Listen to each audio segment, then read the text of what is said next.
डोंबिवली व मुंबईत बनावट औषधांचे मोठे रॅकेट उघड. उच्च रक्तदाबाच्या रुग्णांच्या जीवाशी खेळ. नामांकित कंपनीच्या नावाने बनावट औषधांची विक्री. मानपाडा पोलिसांकडून 2 वितरक गजाआड.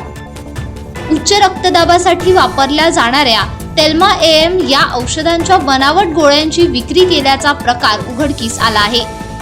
मानपाडा पोलीस यांनी मोठी कारवाई करत डोंबिवली आणि मुंबईतील 2 औषध वितरकांना अटक केली आहे. स्पॉन्सर्ड बाय झेनेक्वा mineral water bottle, a creation by crafted and company, authorised distributor Gulfam Shaikh and Sunny Abnave. Thane येथील अन्न व औषध प्रशासन यांच्या वतीने मानपाडा पोलीस स्टेशनमध्ये दाखल गुन्ह्याच्या अनुषंगाने तपास चालू आहे.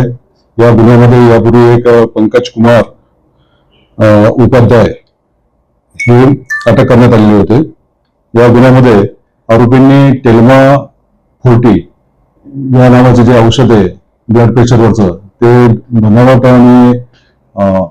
बनावट त्याचा साठा त्यांनी प्राप्त केला होता आणि त्या बनावट औषधांमुळे होणाऱ्या दुष्परिणामाबद्दल अन्न औषध प्रशासनाने हा गुन्हा नोंद केलेला आहे.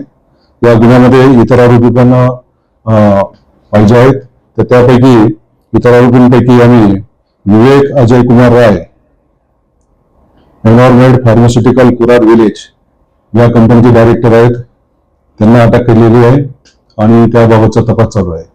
यापूर्वी दिनांक 21 जानेवारी 2026 रोजी पंकज उपाध्याय यांना अटक करण्यात आलेली आहे. ते सध्या ज्युडिशियल कस्टडीमध्ये आहेत आणि त्यांचे साथीदार विवेक अजय कुमार राय यांनी या टेल्मा 40 या मालाचा पुरवठा केला होता त्यांना पण या ठिकाणी अटक केलेली आहे दिनांक 16/2/2026 रोजी. याबाबतचे अजून आरोपी त्याबद्दलचा तपास चालू आहे आणि त्यांचा शोध चालू आहे.